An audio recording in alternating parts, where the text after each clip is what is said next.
Forget frequently asked questions, common sense, common knowledge, or Google. How about advice from a real genius? 95% of people in any profession are good enough to be qualified and licensed. 5% go above and beyond and become very good at what they do. But only 0.1% are real geniuses. Richard Jacobs has made it his life's mission to find them for you. He hunts down and interviews geniuses in fields such as sleep science, cancer, stem cells, ketogenic diets, and more. Get ready. Here come the geniuses. This is the Finding Genius Podcast with Richard Jacobs.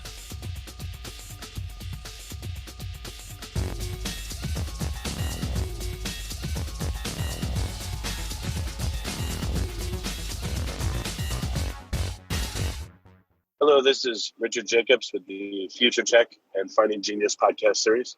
I have Eugene B. Chang. He's a Martin Boyer professor, Department of Medicine, Associate Section Chief of Research, Section of Gastroenterology, Hepatology, and Nutrition at University of Chicago, working at the Microbiome Center, and we're going to be talking about that project there. So, Eugene, thanks for coming. My pleasure. Thank you for inviting me. So you're part of the gigantic initiative, the Human Microbiome Project, right? Yes, we were part of the first, we call it HMP 1, and we had one of the first Human Microbiome Project demonstration projects, and also one of these other awards to help develop some of the technology. What was the goal of the Human Microbiome Project when it was conceived? Okay. So the Human Microbiome Project was an NIH initiative. It was really to promote research in an area that was just beginning to emerge. And I think it was at that time that we began to use what we call cultivation-independent techniques. This involved DNA sequencing, and just about that time, a number of DNA sequencing platforms were coming out that allowed us to look at complex microbial communities in a very, very unique way. Previously, investigators had used traditional cultivation approaches, which are limited because what tends to grow are only things that will survive or be able to grow on specific culture media. So we were being very selective. With the new sequencing platforms, we could now look at what kind of microbes were present, and from that we began to realize the diversity and the types of microbes that were present in human populations. So the Human Microbiome Project that was supported through the NIH was really focused on several different populations of the United States. Okay, so now the new techniques, is that shotgun sequencing or metagenomics, so we could see everything that's in a sample? So at the very beginning, we didn't have shotgun metagenomics.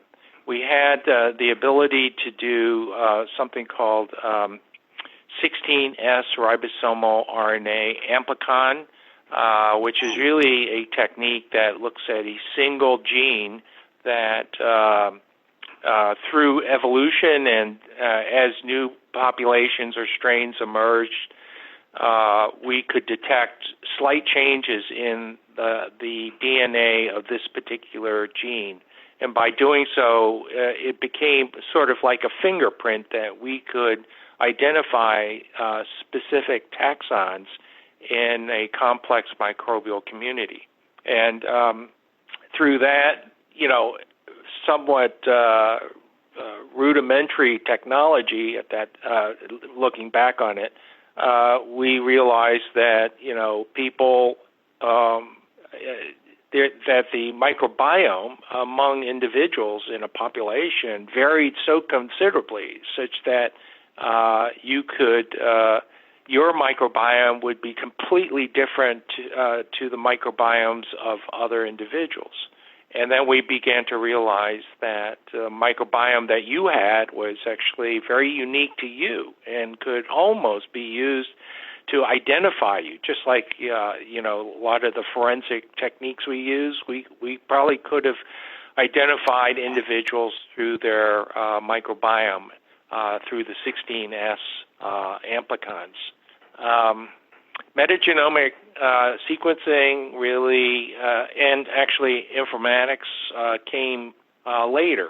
And it was sort of at the tail end of the first phase of the Human Microbiome Project that people were beginning to look at metagenomic data, which is different from the 16S in that you're sequencing all the microbial genes that are present in, let's say, a clinical sample. And so the amount of information was so much greater. And from that data, you could even get some idea of sort of the functional profile of complex microbial communities. So I've heard people say that everyone has a unique microbiome, but I also know that there appears to be redundancy. It seems like, again, this is my interpretation, but like in our guts, it's like a job center. And, we have certain tasks that need to be done and microbes do them, et cetera. But, not just one strain can do the task. So when our microbiome gets disrupted a bit, other ones seem to take up the task. And sometimes it's dysbiosis, sometimes not. But if you look at my microbiome versus 100 other people, even though mine's unique, are you still seeing similar strains, just maybe in different amounts? Or where's the uniqueness according to what you've seen? Yeah, so that's a great question. So we're unique in the sense that if you look at the composite of your microbiome, I could really distinguish it from, let's say, my microbiome. But you're absolutely right. We share certain groups of microbes that probably serve or provide important functions to us. We also know through some studies that some populations or strains, species, are shared among a population. We call them sort of a core microbiome. And I think that those types of microbes are probably essential for certain specific functions that we all need. Now, my analogy to this is like, the microbiome is sort of like a baseball team. To play the game, you just need 9 players. You need, catcher through pitcher, outfielder, infield. It almost doesn't matter who plays as long as you have somebody playing that position.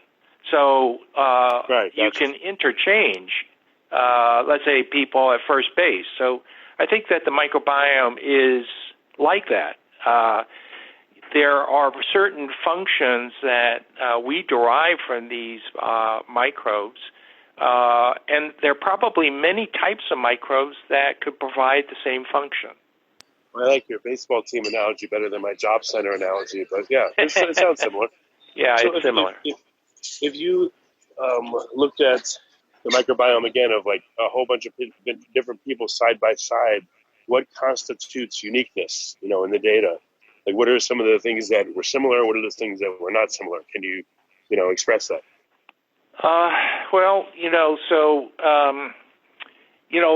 We're similar if we're looking at very high up in sort of the taxonomical hierarchy. So if you're up in the phylum, class, and family level, and even genus level, these are very broad categories.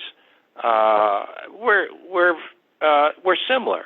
The analogy here is like if I'm in Chicago, right, and if I looked at the population, I could probably say, there are so many people with red hair, so many people with black hair, and so many people with blonde hair, right? And so I look at that population.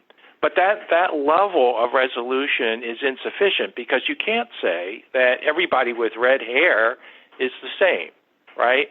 And so this field has been a little bit limited because a lot of the technology and a lot of the analysis of microbial data has been at such a high level, another way of putting it, at such a low level of resolution. So you can only see like major or broad groupings of these microbes. But within the groupings, they could be very, very different. Now, things are changing. In terms of the functionality of the groups, would that be very different? Or even though the members of the group may be very different, the functionality would be the same? You know, I think that at the level that most people look at, the functionality, let's say within a genus or even a species, the microbes in a particular species can be very, very different. And so I think that even getting down to a species level, we have to be careful. We can't just say that, okay, one microbe in this species is going to be very similar to another microbe that is categorized in the same species. And, you know, unfortunately, that's what has been done. Some people have tried to make inferences about function based off of what we call reference microbes. These are microbes that are usually in somebody's library, and they have genomically examined it. But these reference strains can be very different from the ones that you actually identify. Even though they may look the same, they're not the same. They can differ vastly at the genomic level. Well, how would they differ? So I guess this line of thinking probably led to the whole probiotics movement. But if I take a specific, genera and species, Acidophilus, whatever, you're saying it could be very different than what I think I'm getting? Yes. So let's say a probiotic, common probiotic would be lactobacillus. All right. Well, there's so many different flavors of lactobacillus, and if you actually cultivated the strains of lactobacillus, you'll find that there's significant genomic variation. They may share certain things, but there'll be a significant part of their genome that's quite different. And functionally, you can often see differences in function. And, I think that this is something that tells me that we have to do better when we're studying the microbiome. We have to think more at a much higher level of resolution. We have to think down to levels of, fairly homogeneous populations or at a strain level. And that's hard to do because we're just beginning to develop the tools to do that. Now, we have played around with this, and we now do shotgun metagenomics almost exclusively because 16S just doesn't give us the resolution that we need to understand what microbes are there and what they're doing. So we actually, from the deep sequencing of microbial population, we can actually, through bioinformatic approaches, assemble sequences by, we call it contag assembly. And by doing so, we can actually piece short reads or short pieces of DNA, and we can put them together, stitch them together to see more of the genome. In fact, we can do it in some ways if we know what we're looking for, where we can almost reconstruct the entire genome of a particular population. Now, that gets you down to a very high level of resolution, but it's still not high enough. And so what my group has been doing is that we have looked at unique genes within that draft genome that we've assembled from metagenomic data. And we use those markers to then cultivate and identify the strain that we think we have found, right? So then to double check, we have taken that strain and we do what we call whole genome sequencing. That's where you sequence the entire genome of that strain, and then we check it back to the draft genome. And if it looks like it matches, then we're sure that we found what we were looking for. So I don't know if that makes sense to you, but to me, I think that this is the level of resolution that we need to get to, because the understanding of what microbes are doing, either as a community or what benefits that they provide to us, or what kind of impact that they and contribution they may have in human disease, I don't think it's going to be resolved at a level of low resolution. Go ahead. Yeah, that makes total sense. But go ahead.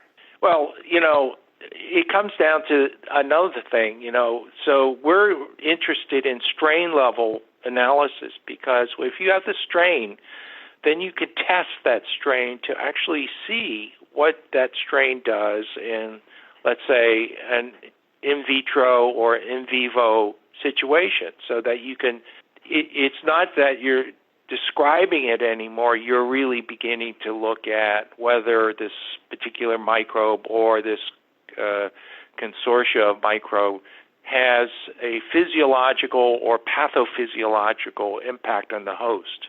I have a question. So if you have a set of microbes, do they act differently in context with each other than they would alone?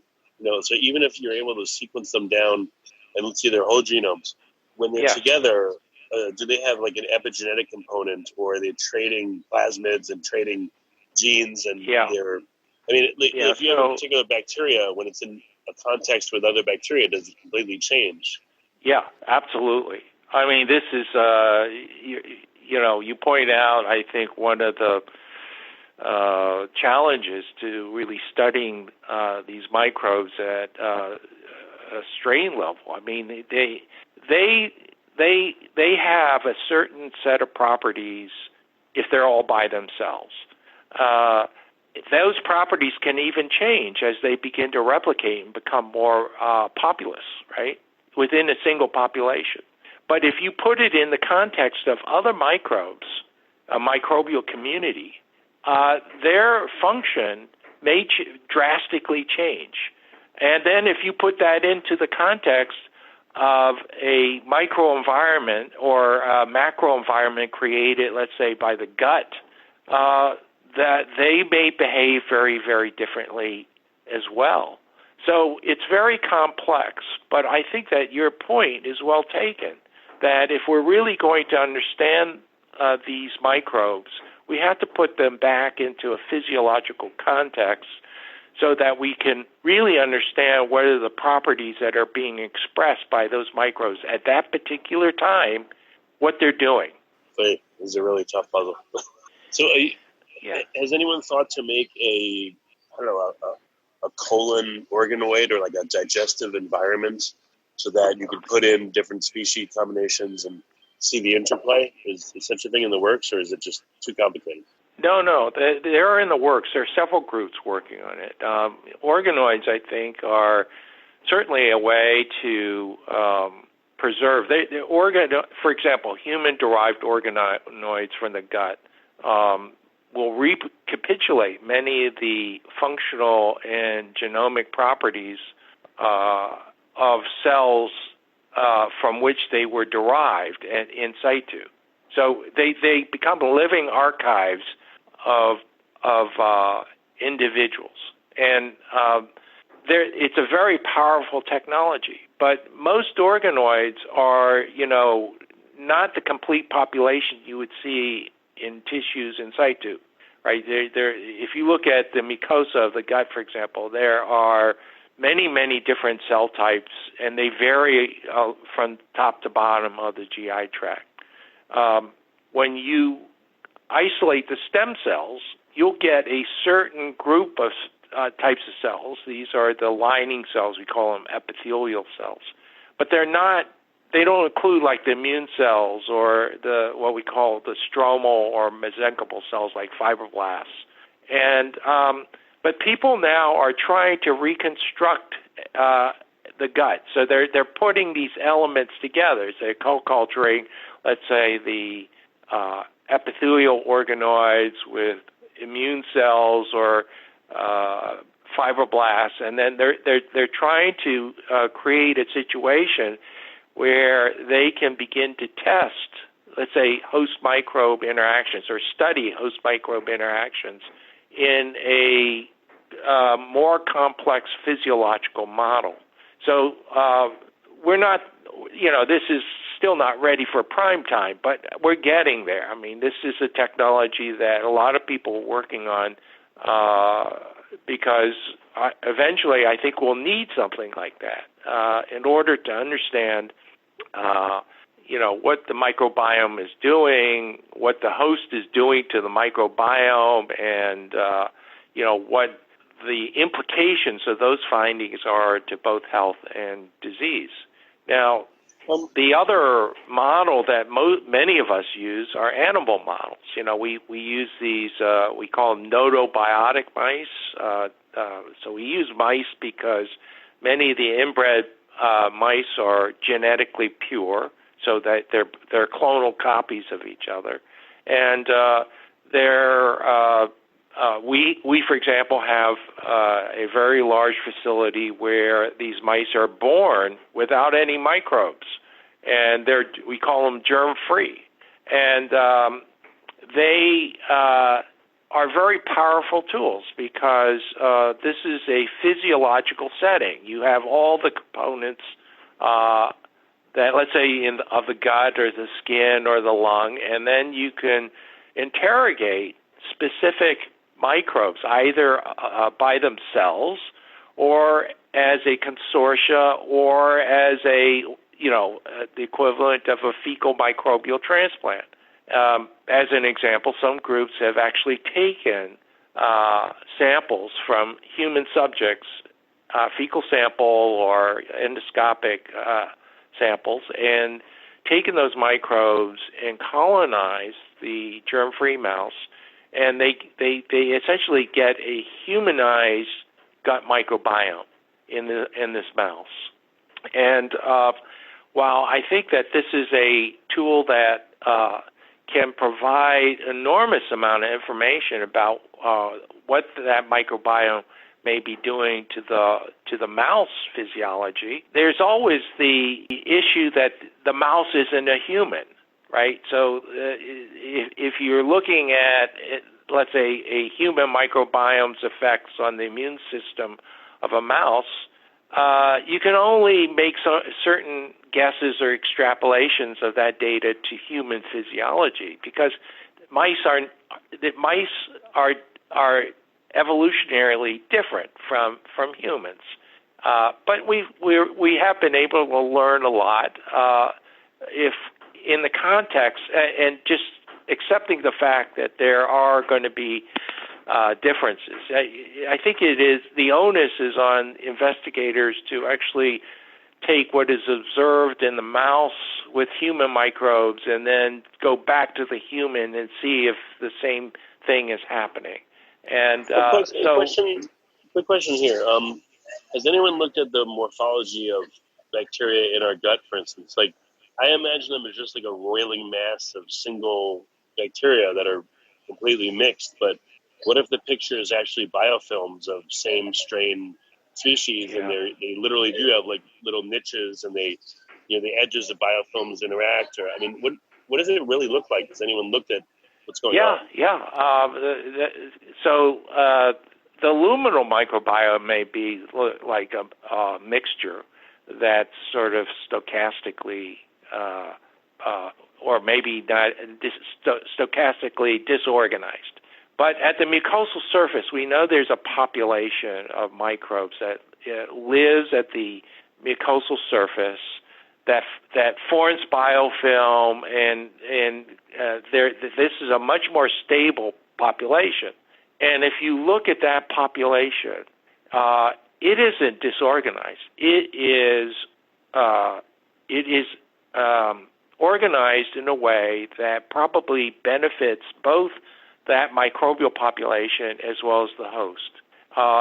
It's quite remarkable. And So, it's like if you look at, let's say, water pipes or something, you often develop this slime on the surface of your pipe.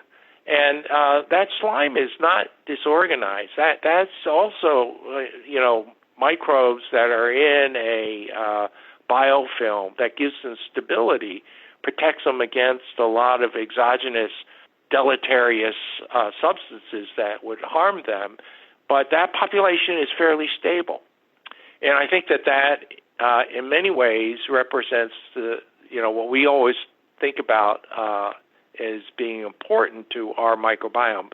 Our microbiomes have to be stable, and they have to also be resilient. If something comes along, which happens daily, hourly, even minute and second, that might introduce a perturbation, that microbiome has to be resilient. It has to take the perturbation but be able to bounce back.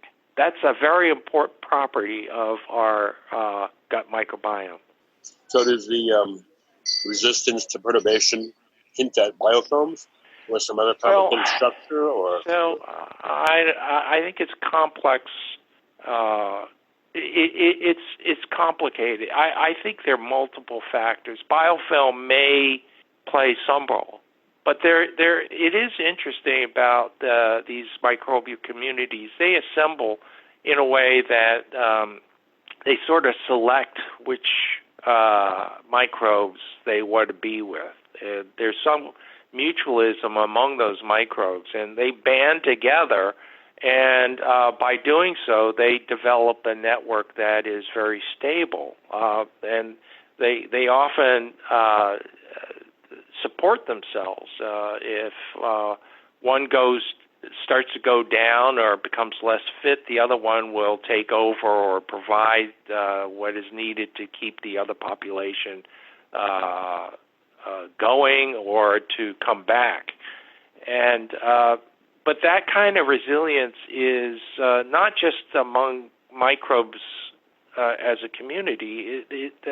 The host provides some stability because the niche that the host creates also is very important in sort of stabilizing the conditions, whether it's nutrients, motility, immune system.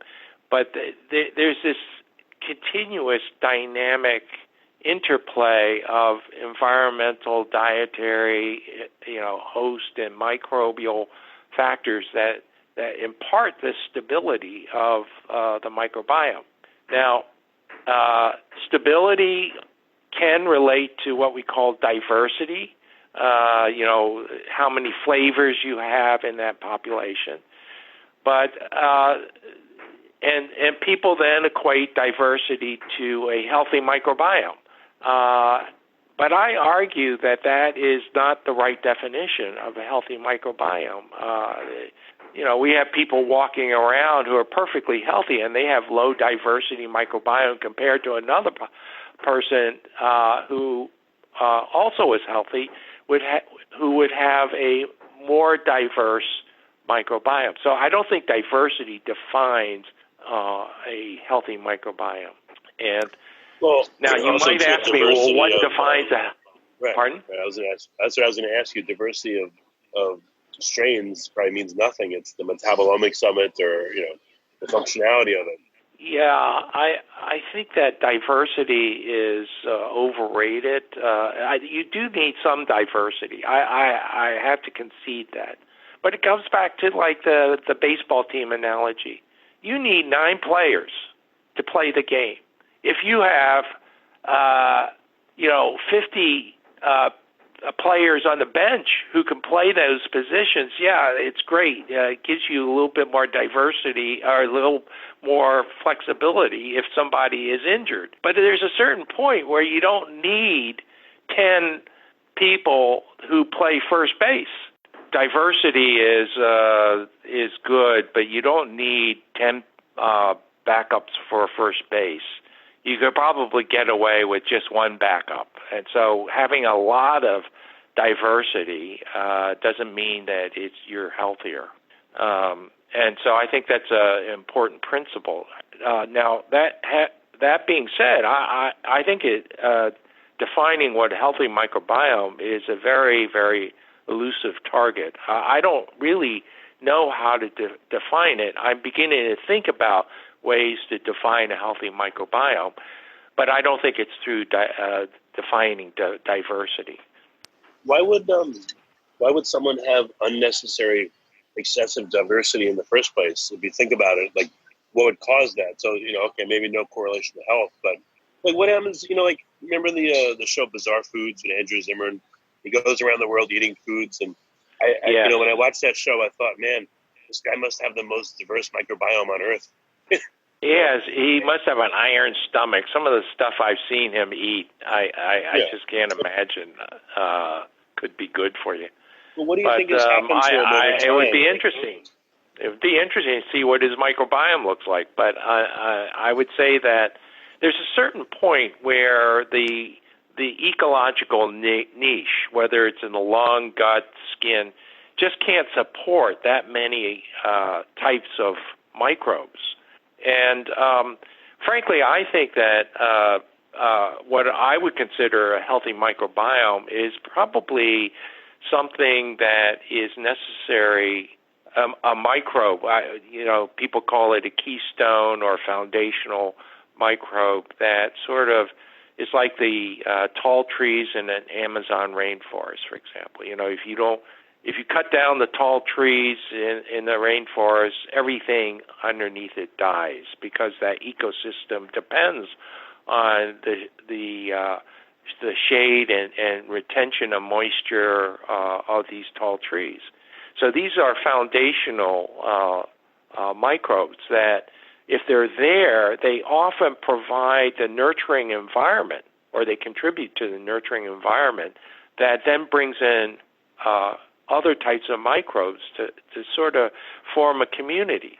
Now, if you wipe those out, those foundational strains, I think that you can damage the microbiome. So I would probably say that those are healthy in a healthy individual.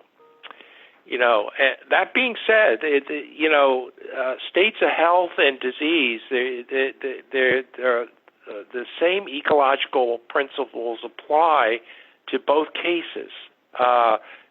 Stability is not a definition of a healthy microbiome, because in, let's say, an inflammation-associated dysbiosis, that's stable too. That's probably why many diseases, like inflammatory bowel diseases, are chronic. There's just this population that probably represents a lot of players in there, a lot of microbes in there that are contributing to the inflammatory process, but they've developed some stability. They sort of have developed a shield so that normal, healthy microbes can't come in and replace them. But they do this because they take advantage of the host. They often are activate the immune system. They're pro-inflammatory, but they want to keep that environment going because that favors their fitness, their own populations. And I think that is really the basis of many chronic disorders that we see that have a microbiome basis to it. Well, it's a very complicated story, but they're really super fascinating.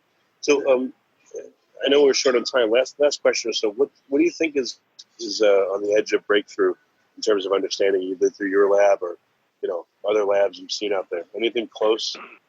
Yeah, I think that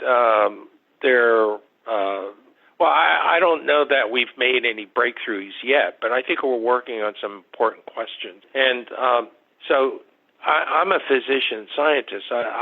Most of my questions have some relevance to human health and disease.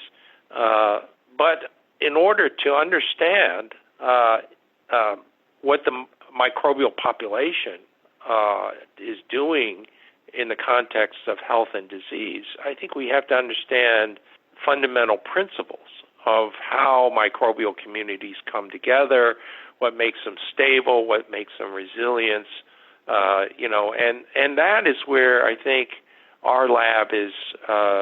We're trying to push that type of discovery, and why that is important is if you look at most probiotics, for instance, most of them don't really work. They don't engraft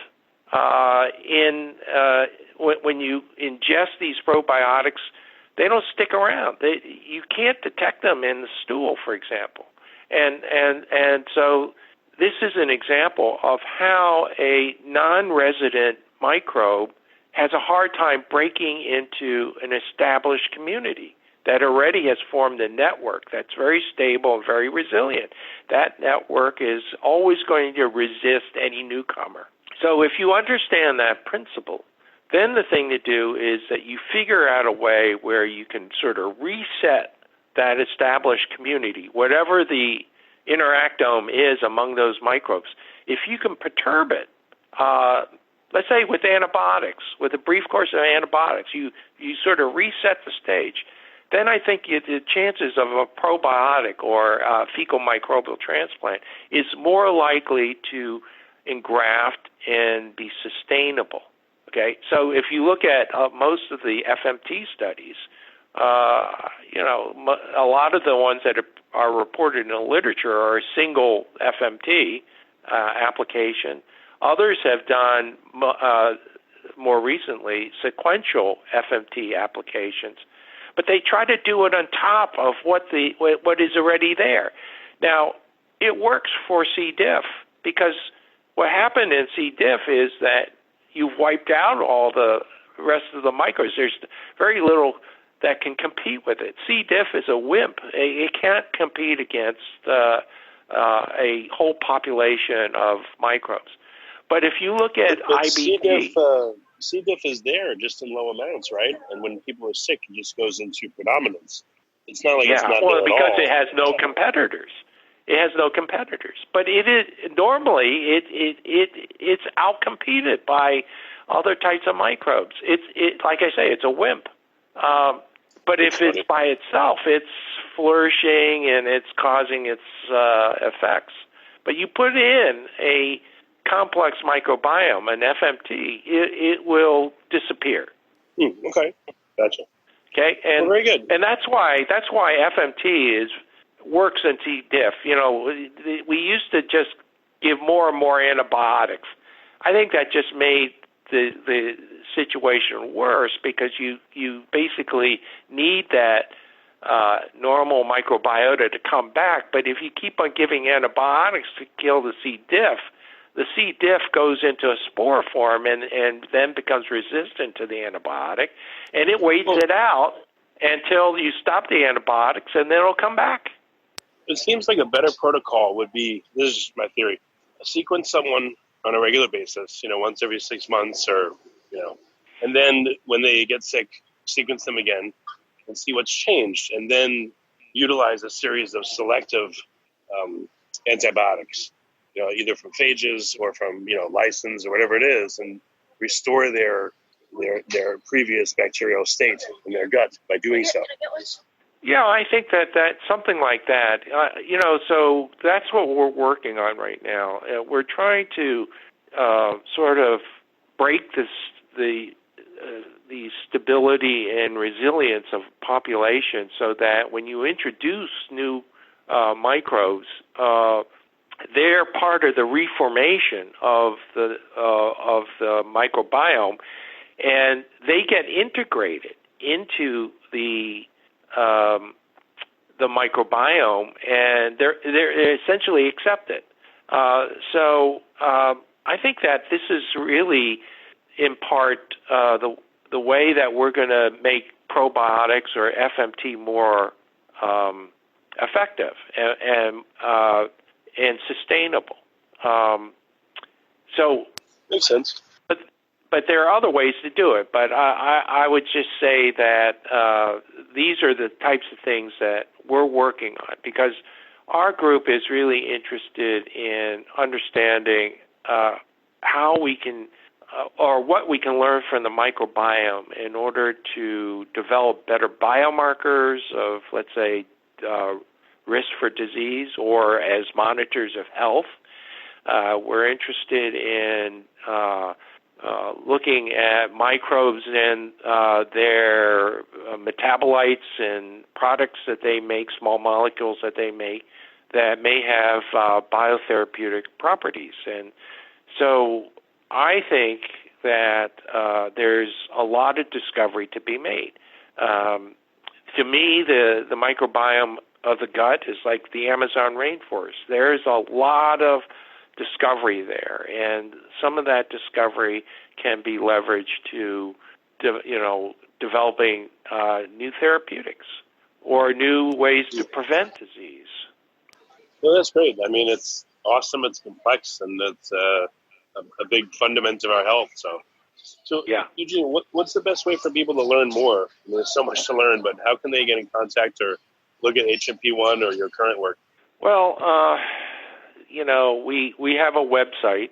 I don't remember the link to it, but we've also started. I started this program at the University of Chicago called the Microbiome Medicine Program, and it actually is focused on exactly what I just told you about.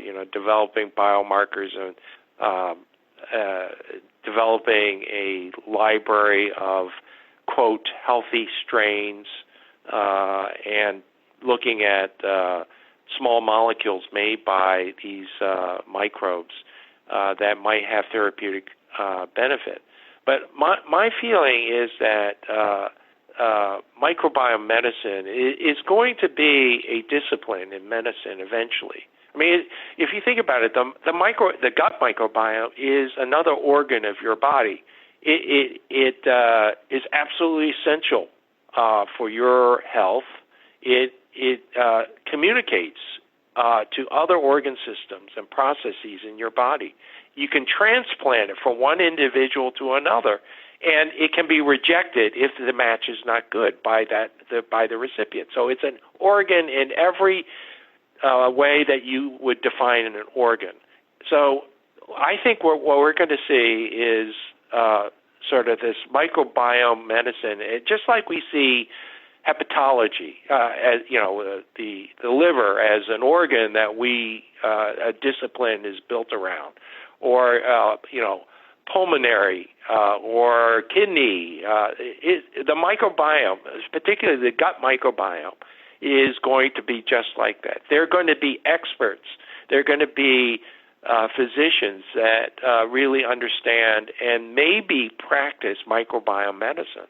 Well, hopefully that's so, my yeah. prediction. That's my prediction. Well, very good. Well, Eugene, thank you for coming. It's been a really great call. I appreciate speaking with you. Well, my pleasure. It's fun talking with you.